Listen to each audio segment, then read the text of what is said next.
ਵਾਹਿਗੁਰੂ ਜੀ ਕਾ ਖਾਲਸਾ ਵਾਹਿਗੁਰੂ ਜੀ ਕੀ ਫਤਿਹ। ਅਨਮੋਲ ਗੁਰਬਾਣੀ ਵਿਚਾਰ ਚੈਨਲ ਵਿੱਚ ਆਪ ਜੀ ਦਾ ਸਵਾਗਤ ਹੈ। ਨਾਮ ਬੇੜੀ ਸੰਤ ਮਲਾਹ ਪਾਰ ਕਰਾਂਦੇ ਖਾਮਖਾਹ। ਇਹ ਤਾਂ ਠੀਕ ਹੈ ਕਿ ਸਾਰਾ ਕੁਝ ਉਸ ਦੀ ਝੋਲੀ ਵਿੱਚ ਆ ਪੈਂਦਾ ਹੈ, ਜਿਸ ਨੇ ਮਹਾਪੁਰਖਾਂ ਦੀ ਭਗਤਾਂ ਦੀ ਸੇਵਾ ਕੀਤੀ। ਸਾਰੇ ਦੁਨੀਆ ਦੇ ਚਾਰੇ ਪਦਾਰਥ ਉਸ ਦੀ ਸ਼ਰਨ ਵਿੱਚ ਆ ਜਾਂਦੇ ਹਨ। ਪਰ ਹੁਣ ਸੋਚੋ, ਜਿਸ ਤੇ ਆਪ ਹੀ ਮਹਾਪੁਰਖ ਟੁੱਟ ਪੈਣ, ਆਪ ਹੀ ਦੇਣ ਤੇ ਆ ਜਾਣ। ਗੁਰਬਾਣੀ ਤਾਂ ਆਖਦੀ ਹੈ ਕਿ ਇਹ ਪਦਾਰਥ ਤਾਂ ਮਿਲਣਗੇ ਸਾਧ ਜਨਾਂ ਕੀ ਸੇਵਾ ਲਾਗੈ ਸੇਵਾ ਕਮਾ। ਪਰ ਕੋਈ ਸੇਵਾ ਕਰੇ ਹੀ ਨਾ, ਸਗੋਂ ਉਲਟਾ ਬੇਅਦਬੀ ਕਰੇ ਅਤੇ ਵੀ ਮਹਾਪੁਰਖ ਆਪ ਟੁੱਟ ਕੇ ਉਸ ਨੂੰ ਦਾਤਾਂ ਦੇਣ, ਤਾਂ ਇਹੀ ਕਹਾਂਗੇ ਇਹ ਕੀ ਹੈ ਪਾਰ ਕਰਾਂਦੇ ਖਾਮਖਾ।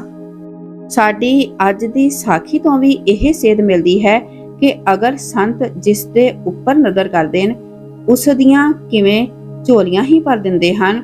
ਸੰਤ ਬਾਬਾ ਕੁੰਦਨ ਸਿੰਘ ਜੀ ਦੀ ਸੱਚੀ ਜੀਵਨ ਸਾਖੀ ਸ਼ੁਰੂ ਕਰਨ ਤੋਂ ਪਹਿਲੇ ਆਪ ਜੀ ਅੱਗੇ ਬੇਨਤੀ ਹੈ, ਅਗਰ ਵੀਡੀਓ ਚੰਗੀ ਲੱਗੇ ਤਾਂ ਇਸ ਨੂੰ ਲਾਈਕ ਅਤੇ ਸ਼ੇਅਰ ਜ਼ਰੂਰ ਕਰਨਾ।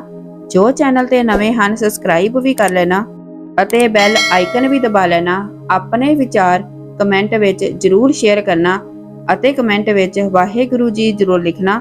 ਵਾਹਿਗੁਰੂ ਜੀ ਕਾ ਖਾਲਸਾ ਵਾਹਿਗੁਰੂ ਜੀ ਕੀ ਫਤਿਹ। ਇੱਕ ਵਾਰ ਬਾਬਾ ਕੁੰਦਨ ਸਿੰਘ ਜੀ ਨੇ ਝੋਰੜਾ ਪਿੰਡ ਜਾਣਾ ਸੀ। ਉਸ ਵਕਤ ਬਾਬਾ ਜੀ ਨੇ ਆਪਣੇ ਕੋਲ ਕਾਰਾਂ ਗੱਡੀਆਂ ਨਹੀਂ ਸਨ ਰੱਖੀਆਂ ਹੋਈਆਂ।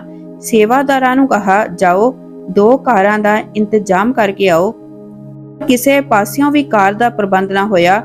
ਟੈਕਸੀਆਂ ਵਾਲੇ ਬੰਨੇ ਵੀ ਕੋਈ ਗੱਲ ਨਾ ਬਣੀ।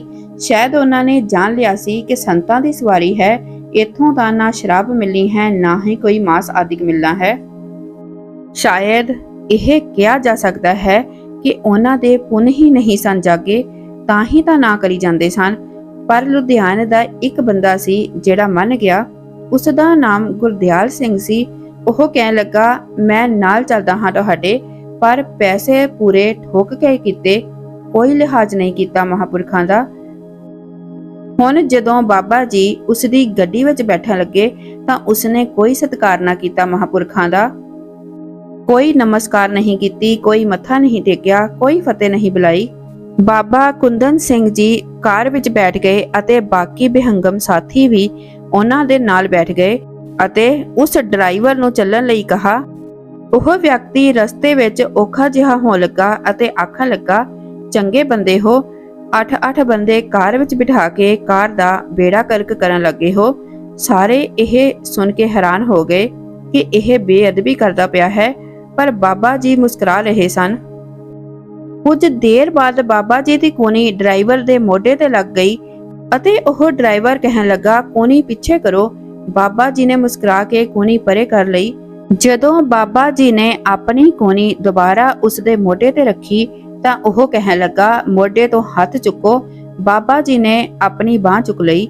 ਫਿਰ ਥੋੜੀ ਦੇਰ ਬਾਅਦ ਬਾਬਾ ਜੀ ਨੇ ਉਸ ਦੇ ਮੋਢੇ ਉੱਤੇ ਪੂਰੀ ਬਾਹ ਹੀ ਰੱਖ ਦਿੱਤੀ ਤਾਂ ਉਸਨੇ ਕਾਰ ਹੀ ਰੋਕ ਦਿੱਤੀ ਅਤੇ ਕਹਿਣ ਲੱਗਾ, ਮੈਂ ਅੱਗੇ ਨਹੀਂ ਜਾਣਾ। ਪਰ ਬਾਬਾ ਜੀ ਤਾਂ ਉਸ ਦਾ ਭਲਾ ਕਰ ਰਹੇ ਸਨ। ਉਹਨਾਂ ਨੇ ਤਾਂ ਜਿਵੇਂ ਪ੍ਰਣ ਹੀ ਕਰ ਲਿਆ ਸੀ ਕਿ ਇਸ ਦੀ ਮਾੜੀ ਮੱਤ ਦੂਰ ਕਰਕੇ ਤਾਰਨਾ ਹੀ ਤਾਰਨਾ ਹੈ, ਕਿਉਂਕਿ ਬਾਬਾ ਜੀ ਦਾ ਸੁਭਾਅ ਹੀ ਐਸਾ ਸੀ ਕਿ ਜੋ ਵੀ ਉਹਨਾਂ ਦੀ ਸ਼ਰਨ ਆਇਆ ਉਸ ਦੀ ਝੋਲੀ ਵਿੱਚ ਕੁਝ ਪਾ ਕੇ ਹੀ ਭੇਜਿਆ ਸੀ। ਅਤੇ ਬਾਬਾ ਜੀ ਦੀ ਇਹੀ ਇੱਛਾ ਵੀ ਹੁੰਦੀ ਸੀ ਕਿ ਜੋ ਵੀ ਆਏ ਖਾਲੀ ਹੱਥ ਨਾ ਜਾਵੇ, ਕੁਝ ਨਾ ਕੁਝ ਲੈ ਕੇ ਹੀ ਜਾਏ। ਪਰਮਾਤਮਾ ਹੀ ਜਾਣੇ ਬਾਬਾ ਜੀ ਨੇ ਕਿਹੜਾ ਪ੍ਰਣ ਕੀਤਾ ਸੀ, ਉਹ ਉਸ ਨੂੰ ਕੀ ਦੇਣਾ ਚਾਹੁੰਦੇ ਸਨ। ਇਹ ਸੋਚ ਕੇ ਬਾਬਾ ਜੀ ਆਖਣ ਲੱਗੇ, ਚੰਗਾ ਬਈ, ਹੁਣ ਅਸੀਂ ਕੰਟਰੋਲ ਕਰਕੇ ਬੈਠਾਂਗੇ, ਤੂੰ ਸਾਨੂੰ ਜ਼ਰੂਰ ਲੈ ਕੇ ਜਾ। ਪਰ ਉਹ ਡਰਾਈਵਰ ਪੂਰੇ ਰਸਤੇ ਬੁੜਬੁੜ ਕਰਦਾ ਹੀ ਗੱਡੀ ਚਲਾਉਂਦਾ ਰਿਹਾ। ਹੁਣ ਜਦੋਂ ਉਹ ਝੋਰੜਾ ਪਿੰਡ ਪਹੁੰਚੇ ਤਾਂ ਉਸ ਡਰਾਈਵਰ ਨੇ ਵੇਖਿਆ ਕਿ ਭੀੜਾਂ ਦੀਆਂ ਭੀੜਾਂ ਉਮਰੀਆਂ ਪਈਆਂ ਸਨ ਇਹਨਾਂ ਮਹਾਪੁਰਖਾਂ ਦੇ ਦਰਸ਼ਨ ਕਰਨ ਲਈ। ਉਹ ਬੜਾ ਹੈਰਾਨ ਹੋਇਆ।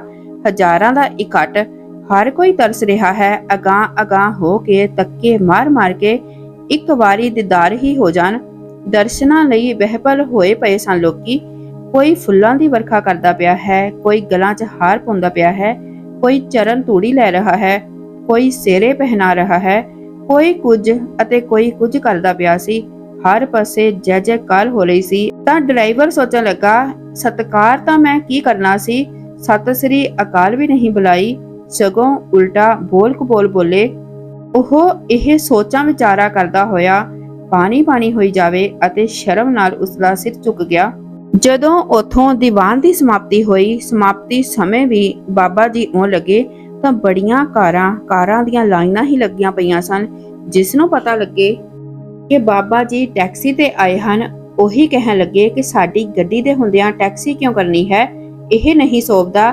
ਕੋਈ ਕਹੇ ਸਾਡੀ ਗੱਡੀ ਪਵਿੱਤਰ ਕਰੋ, ਪਰ ਬਾਬਾ ਜੀ ਕਹਿਣ ਲੱਗੇ ਅਸੀਂ ਉਸੇ ਗੱਡੀ ਵਿੱਚ ਹੀ ਬੈਠਣਾ ਹੈ ਜਿਸ ਗੱਡੀ ਵਿੱਚ ਅਸੀਂ ਆਏ ਸਾਂ। ਹੁਣ ਦੇਖੋ ਉਸ ਡਰਾਈਵਰ ਨੇ ਕਿੰਨੇ ਬੇਅਦਬੀ ਵਾਲੇ ਬਚਨ ਬੋਲੇ ਸਨ, ਕਬੋਲ ਵੀ ਬੋਲੇ ਸਨ, ਪਰ ਬਾਬਾ ਜੀ ਨੇ ਤੇ ਜਿਵੇਂ ਇਰਾਦਾ ਹੀ ਕਰ ਲਿਆ ਸੀ ਕਿ ਇਸ ਨੂੰ ਤਾਰਨਾ ਹੀ ਤਾਰਨਾ ਹੈ। ਅਤੇ ਜਦੋਂ ਉਹੀ ਡਰਾਈਵਰ ਬਾਬਾ ਜੀ ਨੂੰ ਵਾਪਸੀ ਤੇ ਲੈ ਕੇ ਆਇਆ ਤਾਂ ਕਾਰ ਚਲਾਉਂਦਾ ਹੋਇਆ ਉਹ ਰੋਂਦਾ ਹੀ ਰਿਹਾ ਅਤੇ ਸ਼ਰਮਿੰਦਾ ਹੋ ਰਿਹਾ ਸੀ ਕਿ ਮੇਰੇ ਕੋਲੋਂ ਇਹ ਕੀ ਹੋ ਗਿਆ ਹੈ, ਬੜਾ ਪਾਪ ਹੋ ਗਿਆ ਹੈ, ਹੁਣ ਮੈਂ ਕੀ ਕਰਾਂ। ਮੈਂ ਤਾਂ ਇਹਨਾਂ ਮਹਾਪੁਰਖਾਂ ਨੂੰ ਪਹਿਚਾਨਿਆ ਹੀ ਨਹੀਂ ਅਤੇ ਕੀ ਕਹਿ ਬੈਠਾ ਹਾਂ। ਉਹ ਚਰਨਾਂ ਤੇ ਟਹਿ ਪਿਆ ਅਤੇ ਮਾਫੀ ਮੰਗੀ। ਬਾਬਾ ਜੀ ਹੱਸ ਪਏ।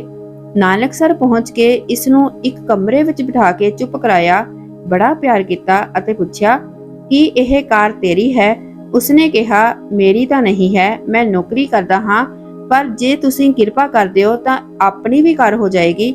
ਇਹ ਕਹਿ ਕੇ ਬਾਬਾ ਜੀ ਨੇ ਪ੍ਰਸ਼ਾਦ ਦੇ ਕੇ ਤੋਰਿਆ।